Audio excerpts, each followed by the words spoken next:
A rare treasure.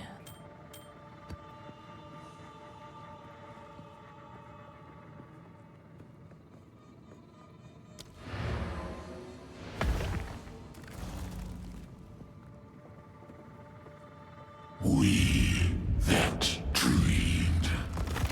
We in nightmare. We that are one.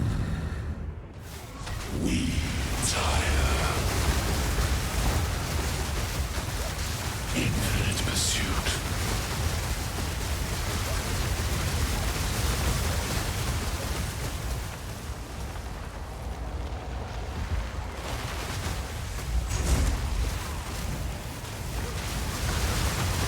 We tear at the veil of existence.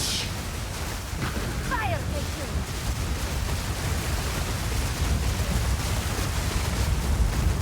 Anticipation.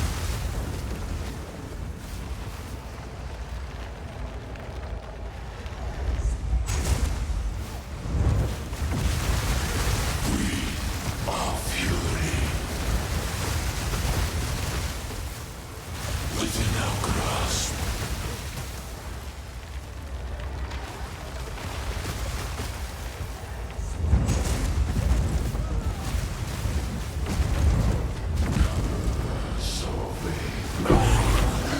We that fail. God favors me.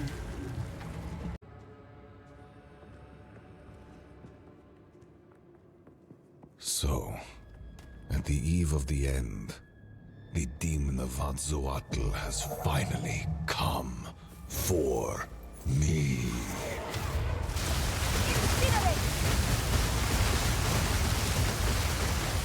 I can't give up.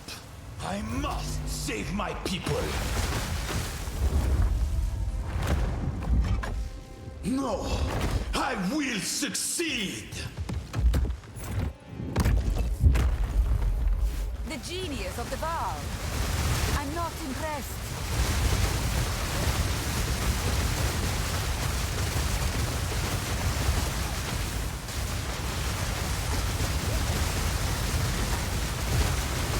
Nothing will stand in my way.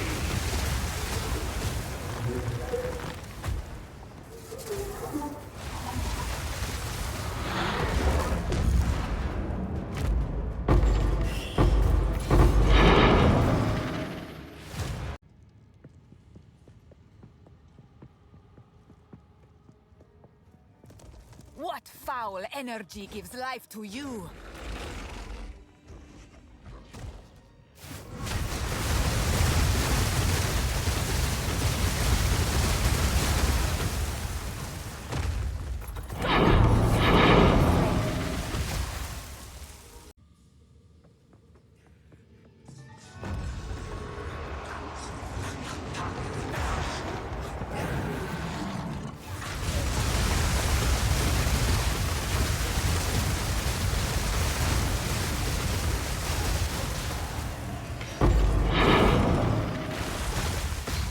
Garukan favors me.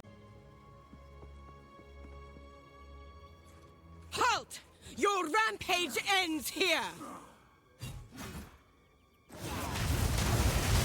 Burn away!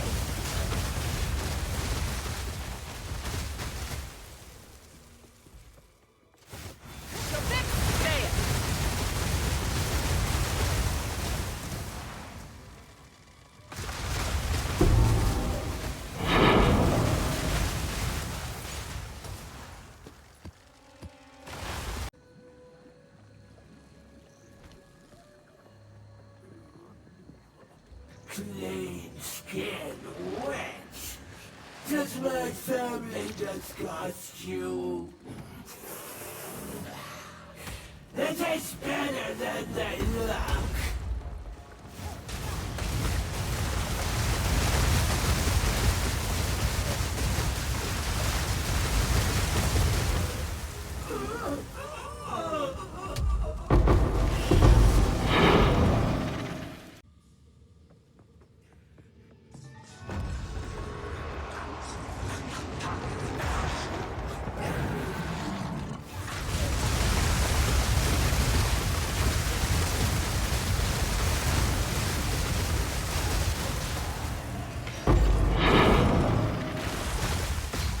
Garukan favors me. Hey guys, Dante here, back with another little video, and in this one I'll be doing a sort of follow-up to my previous build that I played, which was the Cast On Minion Death Infernalist. And this time I am playing a quadruple Cast On Minion Death Stormweaver. Now, you might ask why Stormweaver? Well, Stormweaver is good because you get the permanent Arcane Surge, which gives you 10% more cast speed and 20% more mana regeneration, and it gives you 1% increased effective Arcane Surge per 15 maximum mana. We got 5k mana, so we get quite a decent chunk of Arcane Surge effect. Plus, you get this nice Ascendancy, which basically gives you all damage hits contribute to shock chance. And targets can be affected by 2 of your shocks at the same time. So basically we got 2 shocks. Currently, I think on bosses I'm running between like 35 and 45% chance, 35 and 45 shocks, 2 of them, so that's like between 70 and 90% shocks when you put it together. And while with the Infernalist was really fun, it was a bit difficult to maintain life and get enough life regeneration to make it feel good and not kill yourself. And yeah, the main idea was to go Stormweaver, get Arcane Surge, get mana regeneration, get a high mana pool, and hopefully not die as much. So yeah, the main idea of the build is stacking mana with mana regeneration to be able to cast enough fireballs and Raging Spirits without dying, and proccing all kinds of good stuff. Alright, so let's get into how the build works. As in my previous video, we cast Fireball. Fireball procs summon Raging Spirits. The summoning Raging Spirits die, and they proc all your Cast On Minion Deaths when they have enough energy. Cast On Minion Death requires energy to be cast. So basically these like little percentages over here, that's the amount of energy they got whenever the next minion dies. The minion will contribute to that energy, and it will basically proc, just like that. Alright, so let's get into the build and what gems I am using. I'm using Fireball to proc Summon Raging Spirits. Summon Raging Spirits is a level 4. Fireball is linked to Arcane Tempo, Mobility, and Scattershot. Raging Spirits is linked to Infernal Legion, Feeding Frenzy, Minion Instability, and Clarity. My first Cast On Minion Death is linked to Comet, Inspiration, Spell Echo, Considerate Casting, and Energy Retention. This is the main damage one. The second one is Comet with Overcharge, 75% increased magnitude of shocks inflicted with supported skills, because like we said in our Ascendancy, all damage contributes to shock. With Conk Effect and Cold Mastery, so we get another level to it. My third Cast On Minion Death is a bit of Quality of Life and removing a few button presses. It's linked to Eye of Winter, which helps debuff the enemies, giving you more critical strike chance. Linked to another Comet, Bludgeon, which offers a little bit of knockback, and Elemental Focus. So you don't inflict the elemental elements with these ones, but you inflict with this one and this one. And my last one is Frost Wall, linked to Spell Cascade, Ingenuity, and Cold Exposure. Now, this has a 3-second cooldown timer. That's why you see that this time, even when I'm mapping, that my fourth Cast On Minion Death doesn't proc when it's always 100%, because the Frost Wall goes on cooldown. And to lower that cooldown, I linked it to Ingenuity to try and reduce it a little bit. See, it procced again, but this one didn't, just because it was on cooldown. Alright, and I'm linking it to Cold Exposure to reduce the element threshold of certain enemies, and just get easier shocks, easier chills, freezes, and stuff like that. You could also run Overwhelming Presence. That could also help. This one right here. But it requires a lot of strength, and I'm not gonna respec just for that.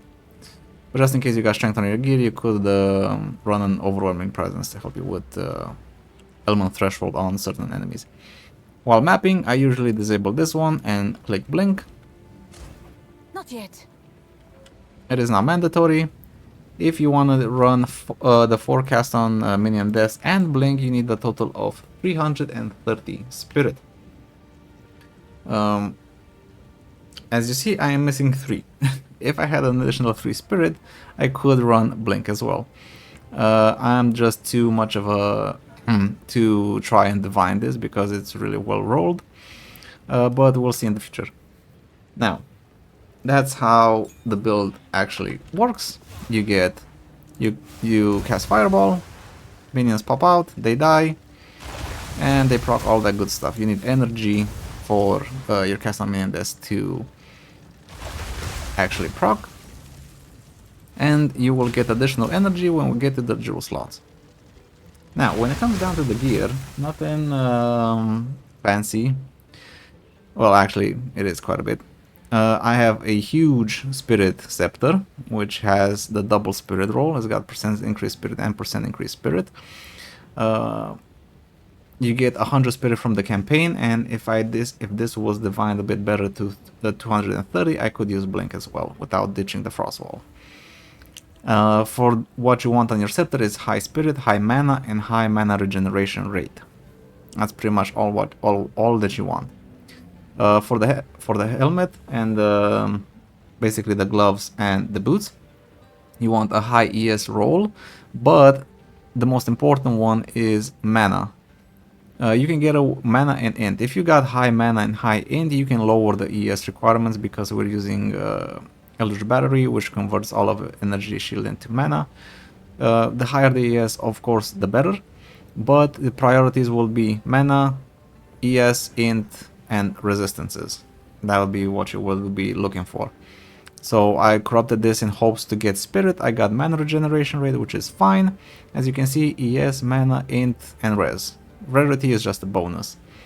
For the gloves, I corrupted this as well. I got an additional rune slot, which is nice. Again, mana, high ES. I got dex on these ones because it does have a little bit of a dex requirement for the chest piece.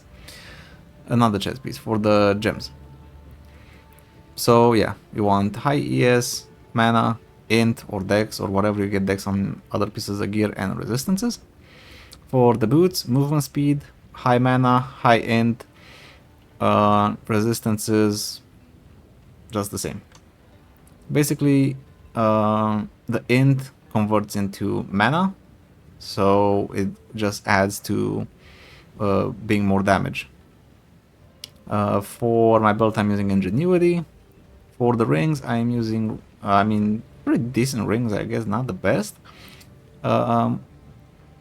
Mana, cast speed, res, mana regeneration. These are the things that you want. Mana, cast speed, res, mana regeneration. Same for this one. Mana, cast speed, mana regeneration. Didn't get res on this one, but it is what it is. They're pretty hard to come by, and they're pretty expensive, sadly. For my chest piece, I am using Warrior Invictus with 5% increased mana per socket and 10% to all resistances. Capping your resistances could be quite difficult because of like on the rings you want cast speed, mana regeneration, int, mana, so getting the all res is pretty nice. Ideally, if this was I tried to corrupt it for an additional slot, I got chaos res, which is fine as well. I'm not gonna complain there, but additional slot for another 2% maximum mana and another so basically another 7% mana would be fantastic, but it is what it is. I'm using the same amulet, Fire Flower, which works in tandem with our Necrotic Shield Keystone. Basically, every time our minions ignite something, they take 120 fire damage when they actually ignite something. So just catalyze it with Fire Catalyst to get an additional 20 damage to ignite enemies. I anointed Mental Toughness for increased mana regeneration and reduce mana cost of skills while not on low mana. So whenever you're on low mana, it's pretty bad. You deal less damage, plus you're risking getting a one-shot because your mana pool is also your HP pool. So getting to low mana is pretty bad, try to avoid that, getting high mana regeneration. So ideally you want increased mana regeneration and reduce mana cost of skills. You can get this one over here as well, 10% reduced cost of skills. And you can get this one as well, conservative casting, 20% increased mana regeneration and reduced cost of skills. Whichever you see fit, but I think Mental Toughness is the best because while you're not on low mana, you get the additional reduced mana cost. This one's 8, this one's 15, so this one's way better in my opinion. I'm planning to take these as well at some point, but let's finish with the gear. For the shield, I'm using Threaded Light, which gives us % ES, a decent chunk of mana regeneration, and increased spell damage per 10 spirit. So we got over 300 spirits, so we got a decent chunk of increased spell damage just from this shield. And it's pretty good for its cost. I did kill a few bosses with this wand, plus 4 cold, spell damage, mana regeneration. I didn't really see a huge spike in damage. All I saw was really a huge spike in mana cost, so I don't know. I think this setup works pretty good. Now worth going for a two-hander, and not two-hander, for a dual-wield setup.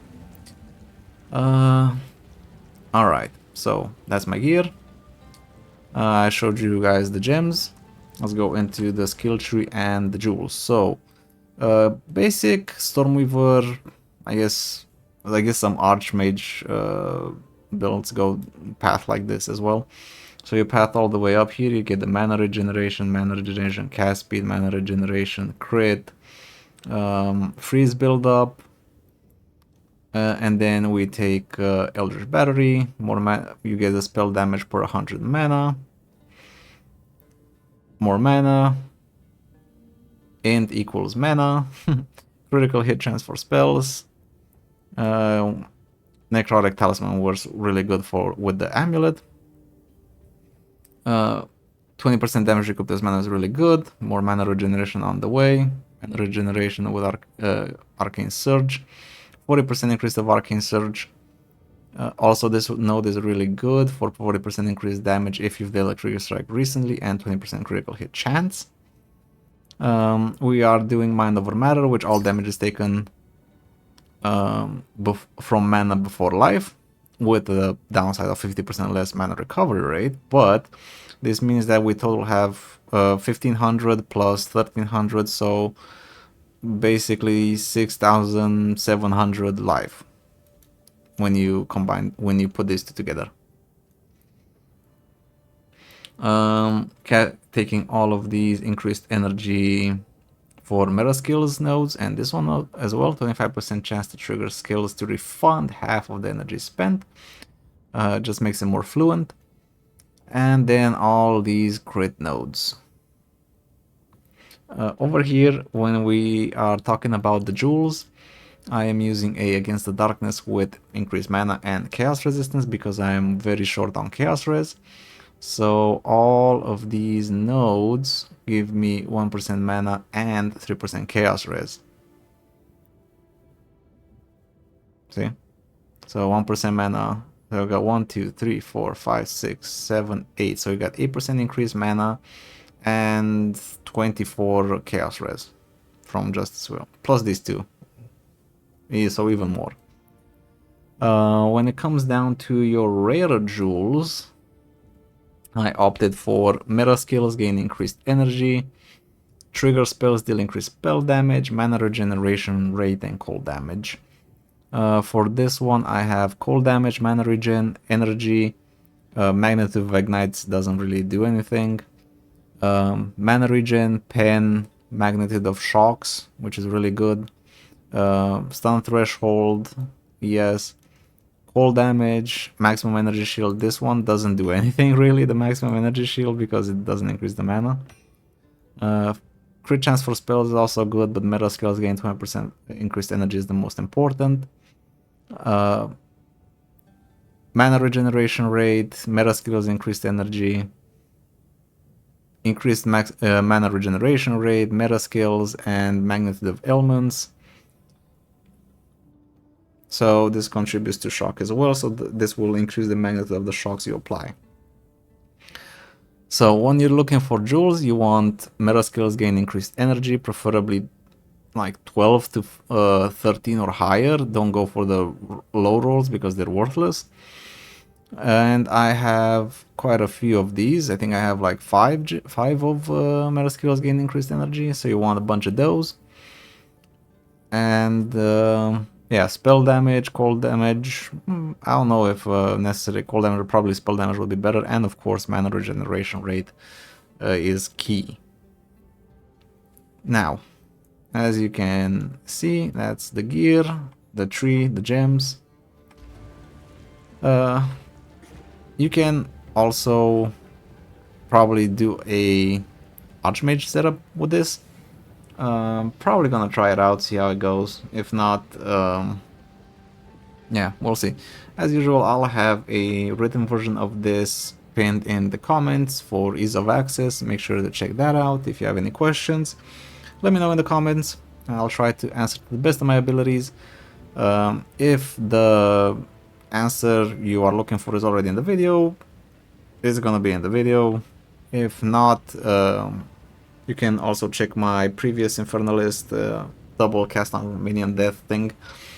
There's also a lot of questions listed there and explanations there, so I'll link that video as well. Anyway, I think that's it for this one. Thank you guys very much for watching, and until next time, take care, stay safe.